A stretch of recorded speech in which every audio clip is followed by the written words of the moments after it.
This week on Most Craved. Is Jenna Malone playing Robin? Is Cabin Fever the most pointless movie remake ever? Plus, the changing face of small screen entertainment and what it means for you.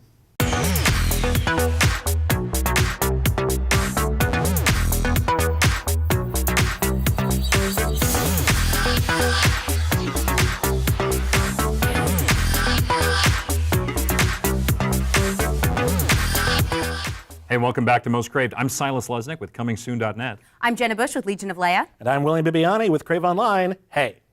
So this week we got some interesting news, maybe rumor, that Jenna Malone may be playing Robin, Carrie Kelly from The Dark Knight Returns, possibly, in Batman v Superman: Dawn of Justice. Ugh. I'm going to do that every time I say the title. I don't know how you guys feel about this. I actually like this. This is a canon character. But one thing I want to say, since I've been getting a lot of comments about this, every time there's an announcement about a female superhero or a woman in a superhero movie, I do cartwheels and squeak and all of that. I just want to say the reason is because I would like my 6-year-old niece and all the little girls I know to look at a movie and not see herself as the victim or the inciting incident, someone to be saved. I want her to see superheroes. So I will continue to squeak. Off my soapbox now. What do you guys think of this? I think that's a problem with films and the mass media in general, is that almost everything is geared towards men. Now, granted, this is still a movie about men. It's Batman v Superman with Wonder Woman appearing in a little bit of it. And if this rumor is to be believed, and don't know. It's coming from an extra off the set of the movie. Let me just throw out what we do know, right. which is that she was seen on set. Of course, she's worked with Zack Snyder before. She starred in Sucker Punch. Yeah. She was photographed. We've seen pictures of her. We can't tell if she's in costume or if she just happens to be there visiting a friend. She's dyed her hair red. It was later confirmed by a Hollywood Reporter that she is indeed in the movie. The Carrie Kelly sounds awesome. If she's Carrie Kelly, that's awesome. Would be great. There's no reason necessarily to think that, other than, as you said, the red hair. Yep. Well, and also it's very, very clear from what Zack Snyder has been talking about this movie, and also what little we've seen of it, that the Batman in this movie is very closely inspired by the Batman from The Dark Knight Returns. We're getting introduced to Batman older. He's in his 40s. He's been doing this for a while. So the idea that he would have not just a Robin who's older, I mean, she's in her 20s. Right. You know, she's not just getting started, but also the Robin from The Dark Knight Returns makes sense, which is why this doesn't feel like an out of the blue rumor. This feels plausible, and she's a great actress, and I love her, and I would love her to get a breakout role like this. Yeah, and just a quick thing, Carrie Kelly is 13 in the book, so it makes sense. Maybe in a book it might be a little harder to pull off in a film. Little girl, come help me with this, with my crime fighting.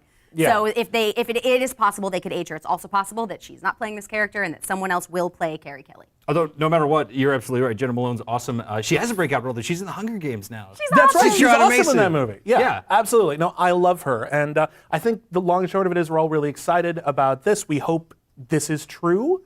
And if it's not true, we hope that she gets to do something cool soon because she's cool. Yes. If she's not Robin, who would you like her to play?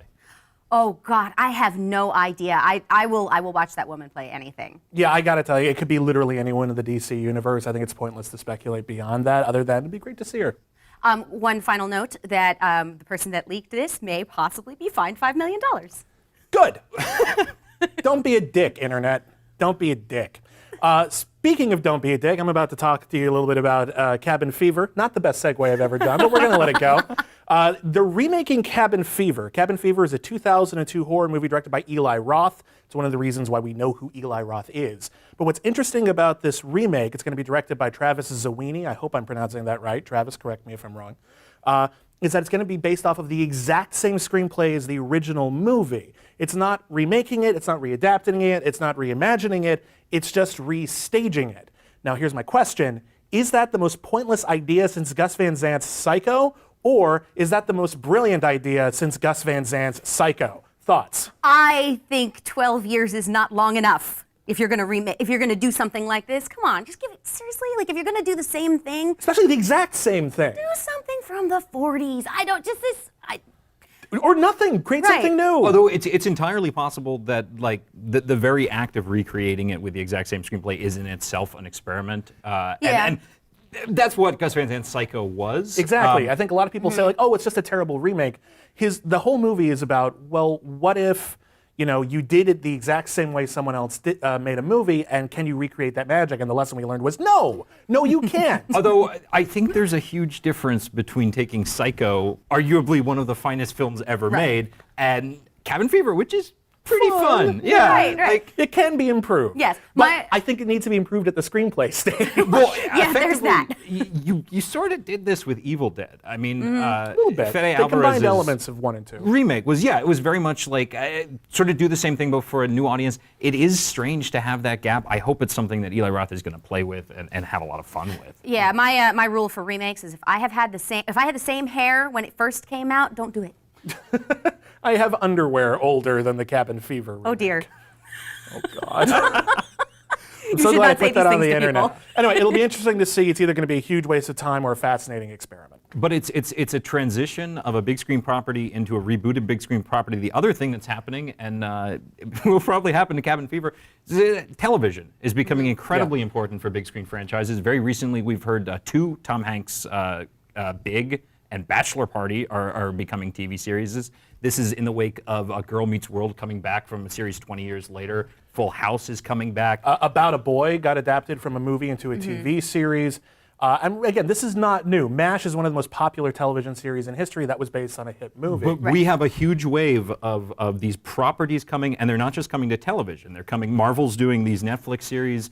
Yesterday, it was announced that we're getting digital series from Warner Brothers based on Mortal Kombat, Critters. They're doing an animated Justice League show. It seems like the forefront of small screen entertainment is very much changing. Into more like what we have in the movies, where it's all franchise based and it's all based on properties you're familiar with. And that's a shame, because even though a lot of these shows do really, really well, I think the most breakout shows on television tend to be the ones that come out of nowhere. A show like Breaking Bad or Mad Men, where there really isn't a precedent and you can create your own audience, and you're not just like, well, how do we not screw up this inherent concept? I have no idea how a Bachelor Party TV series works. Because it isn't gonna. But but I think one of the things that's very appealing about taking a film and putting it into a show is that if I'm really invested in an hour and a half or 2 hours of content, I'm probably going to go home, read Wikipedia, find out everything about the actors, everything about the story, the writer. So if you can expand that content that I fell in love with, only if I fell in love with it, by the way. If I hated it, there's no reason to do this. But I find that very appealing. I am also personally a huge fan of shared continuity, and if a franchise can create a universe and then continue that on the small screen or crossover, we're seeing right now with Arrow and Flash and Agents of S.H.I.E.L.D. with the Marvel big screen. It's really fun. Not so much Agents of S.H.I.E.L.D.